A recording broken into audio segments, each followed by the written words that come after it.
The question is about opposition unity, and Yashwant and his team ask whether the Congress is hijacking the opposition unity plank. Is it becoming overbearing? Here are the respondents' answers. 37% saying that the Congress has indeed hijacked opposition unity. 35% saying no, the Congress hasn't hijacked opposition unity. Amongst the opposition people, 38 and 33. Amongst the NDA, the numbers are 37 and 40. So this question, Yashwant, I don't fully understand the answer because it seems rather split. Voters not quite sure of what to make of this. They're not really of the view that Congress is hijacking opposition unity. But many of them think, okay, maybe it's getting a bit overbearing. Well, there is always a conflict in that way because, you know, there is always a significant number of voters who always feel that Congress is critical and important. And there is a significant number of opposition voters who don't feel that way, Rahul, simply because let's not forget that big number of opposition players do have the voters which are anti-BJP and anti-Congress both. Let's not forget that.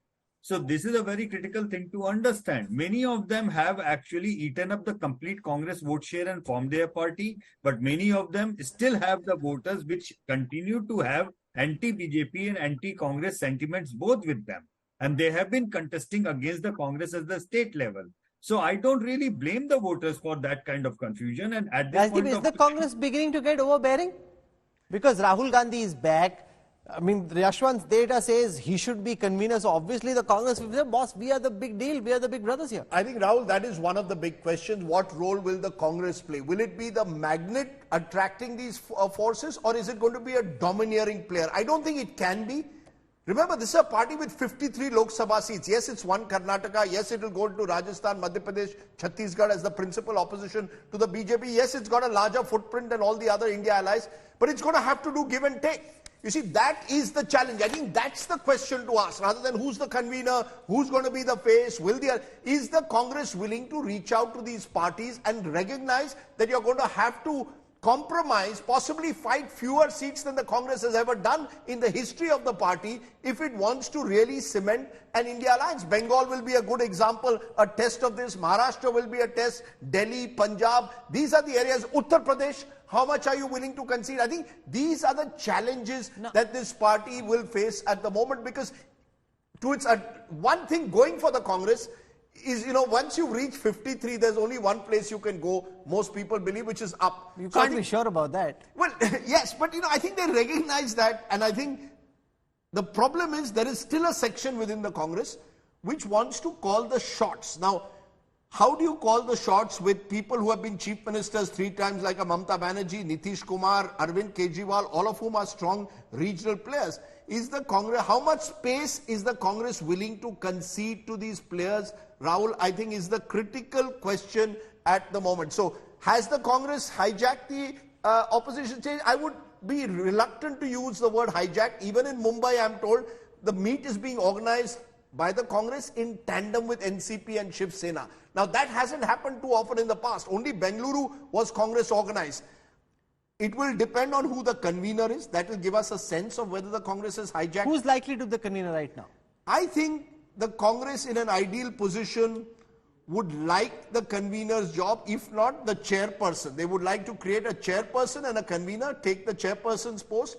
Convener could be any of these regional chief ministers as well. So you give the impression that you're taking people along. I think the challenge for the India alliance is precisely that, to take along. You know, I was giving this example, Rahul, 1989. The BJP actually was willing to be partners in a way with the left. Both of them supported VP Singh's government outside because it made strategic sense, because you were looking to come back from the pummeling you'd got in 84.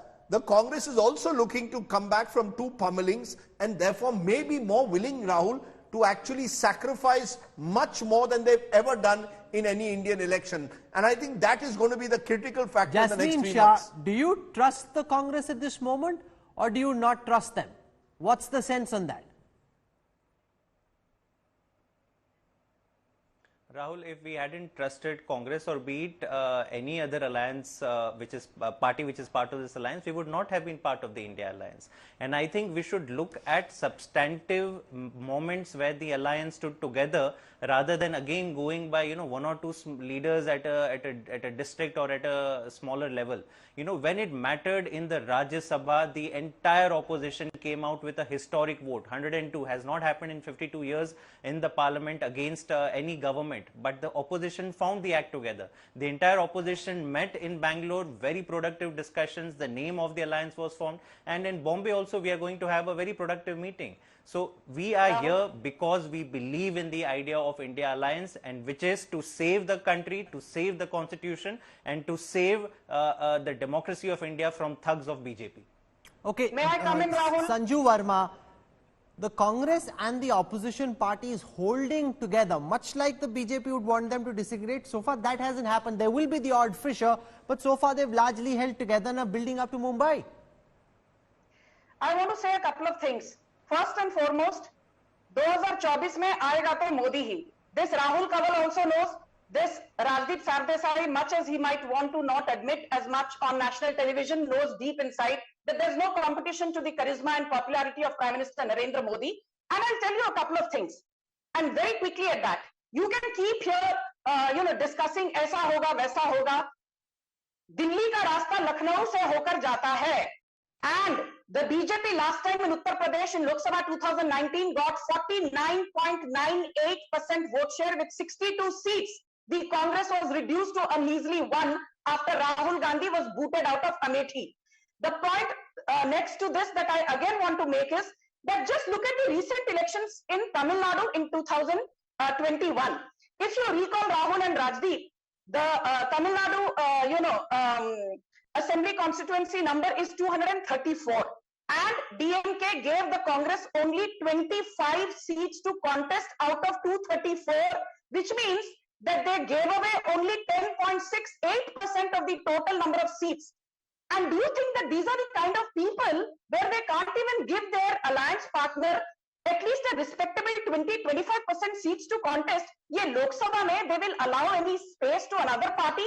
And the other thing that I always say on your show, the reliability, the big R factor, be it Chandrasekhar, be it Deve Gowda, be it I.K. Gujral, all these governments fell because of one person who chose to be Brutus, and that was the Congress party. And my fourth point, somebody here spoke about inflation. It's very important for me to set the record straight. Yes, the CPI inflation in July went up to 7.44%, but equally, let us not forget that in April, the food inflation was 3.84%, May 2.91%, CPI and wholesale inflation in May was minus 1.59%, in June, minus 1.24%. And do you know, Rahul and Rajdeep, why inflation went up to 7.4% in July? The three states which contributed to the 7.4% number were Jharkhand, Tamil Nadu, and Rajasthan. Karnataka.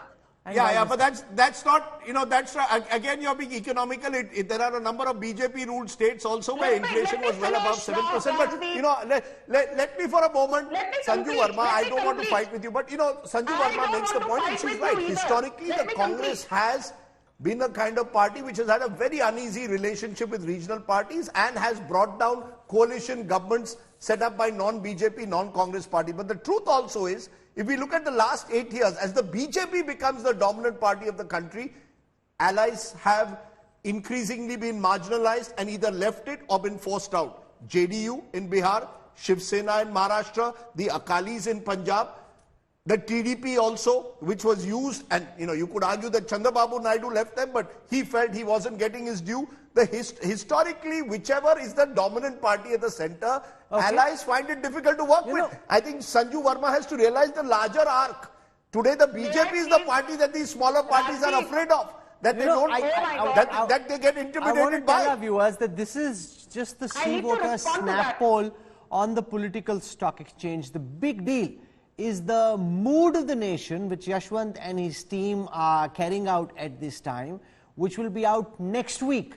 The big mood of the nation opinion poll, because what we look at in snap polls is on a relatively small sample size. You ask a few questions relating to the news of the time and you get responses. But who would win if elections were to be held today? Those responses are currently being processed. Yashwant, do you want to give our viewers a sneak peek of what to expect, or do you want them to wait till next week? No, please wait for next week, because the number crunching is going on, and it's something which we have been doing it for so long for India today, and it's an institutionalized way of doing a trend line analysis, which is no other media house does it in that way. So we are really proud to be associated with that. And I want to tell our viewers that it's very 20 years. fascinating that the number of people, Rajdeep, who've pinged me either on WhatsApp or on social media saying, when is MOTN coming? When is Mood of the Nation coming? Because usually it comes around Independence weekend. It's delayed by a week this time round.